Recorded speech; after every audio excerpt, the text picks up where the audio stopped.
Praise the lord. మన ప్రభువు అయిన యేసుక్రీస్తు పరిశుద్ధమైనటువంటి నామంలో ఈ ఉదయకాలపు కృపావార్తను వింటున్నటువంటి మీ అందరికీ దేవుని పేరిట వందనాలు చెల్లిస్తూ ఉన్నాను. అందరు బాగున్నారా? మరి ఈ పూట ప్రభు మనకిచ్చినటువంటి వాక్యాన్ని మనము పరిశుద్ధ గ్రంథంలో చదువుకుందాం. కీర్తనల గ్రంథము 130వ కీర్తన 8వ వాక్యాన్ని చదువుదాం. 130వ కీర్తన 8వ వాక్యాన్ని మనమందరమే చదువుకుందాం. ఇశ్రాయేలీయుల దోషములన్నిటి నుండి ఆయన వారిని విమోచించును. హల్లెలూయా. నా దేవుని బిడ్డలారా గమనించండి, ఇక్కడ ఇశ్రాయేలీయుల దోషములన్నిటిలో ఉంచట ప్రభు వారిని విమోచించును అని ఇక్కడ దేవుని వాక్యము రాయబడి ఉంది. ఆలోచన చేయండి నా దేవుని బిడ్డలారా.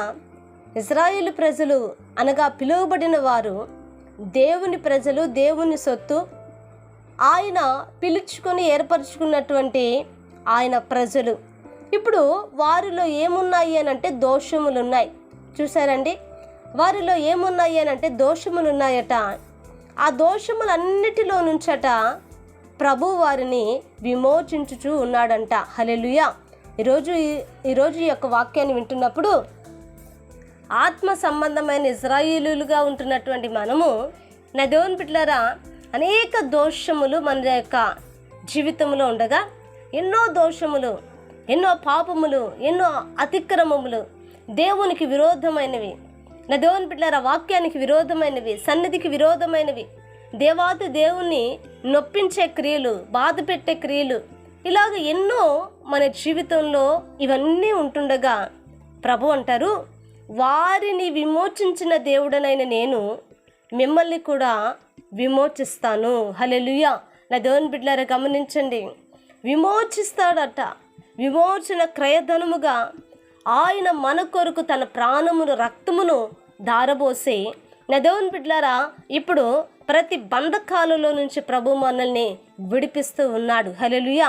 ప్రతి బంధకములో నుంచి, పాపం అనే బంధకము, రోగం అనే బంధకము, నా దేవుని బిడ్డలారా ఇదిగో సమస్తలైనటువంటి బంధకాలు, ఏ బంధకాల మధ్యలో అయితే మనము ఉన్నామో, ఏ యొక్క పాప రోత జీవితంలో అయితే మనం బ్రతుకుతున్నామో, వాటన్నిటిలో నుంచంట మన దేవుడు మనల్ని విమోచిస్తూ ఉన్నాడు. నా దేవుని బిడ్డలారా గమనించండి, మరి యేసు రక్తము చేత కడగబడిన వారై, యేసు రక్తము చేత పరిశుద్ధపరచబడినటువంటి వారిగా, విమోచన కలిగిన జనులుగా నా దేవుని బిడ్డలారా ముందుకు సాగిపోయే కృప మనకు కావాలండి. ఇంకా ఆ జీవితంలోనే ఉండకూడదు. ఇంకా చెప్పాలంటే మన కుటుంబాలలో ఎంతోమంది బిడ్డలు నా దేవుని బిడ్డలారా ఇదిగో కట్టబడి బంధించబడినటువంటి అనుభవాలలో ఉన్నారు. నా దేవుని బిడ్డలారా ఇంటి యజమానులైన బాధ్యతగా వ్యవహరించవలసినటువంటి వారు దోషములలో ఉన్నారు, పాపములలో ఉన్నారు, అతిక్రమములలో ఉన్నారు, క్రమములో లేరు.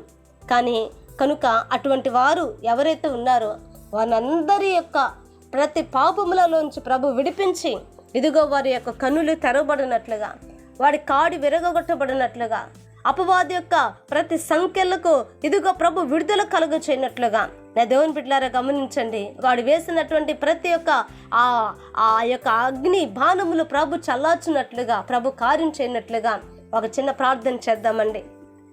మహాపరిశుద్ధుడా, మహోన్నతుడా, నీకు వందనాలు, స్తుతి స్తోత్రాలు యేసయ్యా.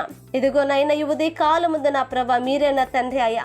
ఇదిగో మీరు మాతో మాట్లాడినందుకు స్తోత్ర. నిజమే అయ్యా, ఇశ్రాయేలు లేక దోషములన్నిటిలో ఉంచి ఆయన వారిని విమోచించునని సెలవిచ్చావు అయ్యా. నిజమేనైనా మా విమోచకుడువు, మా సజీవుడువు నా తండ్రి, నీకు స్తోత్ర. ఈ వాక్యం వింటున్నటువంటి ప్రతి వారిని మీరు జ్ఞాపకం చేసుకోండి. వారిని, వారి కుటుంబాలను మీరు ఆశీర్వదించండి, దీవించండి, సమస్తమును నాయన దీవెనకరముగా మార్చండి. మరి ముఖ్యంగా నా ప్రభా ఇదిగో నా తండ్రి నైనా అయ్యా భయంకరమైనటువంటి నా ప్రభా కట్ల చేత బంధించబడిన కుటుంబాలకు, అయ్యా జీవితాలకు నాయన యేసు నామములో విడుదల కలుగునుగా కానీ ప్రకటిస్తూ ఉన్నాను. ఆ రీతిగా మీరు సహాయం చేసి కృప చూపమని యేసు నామాన్ని అడిగి వేడుకొంచున్నాము తండ్రి. ఆమేన్. Praise the Lord. దేవుని కృప మీకు తోడై ఉండును కాక.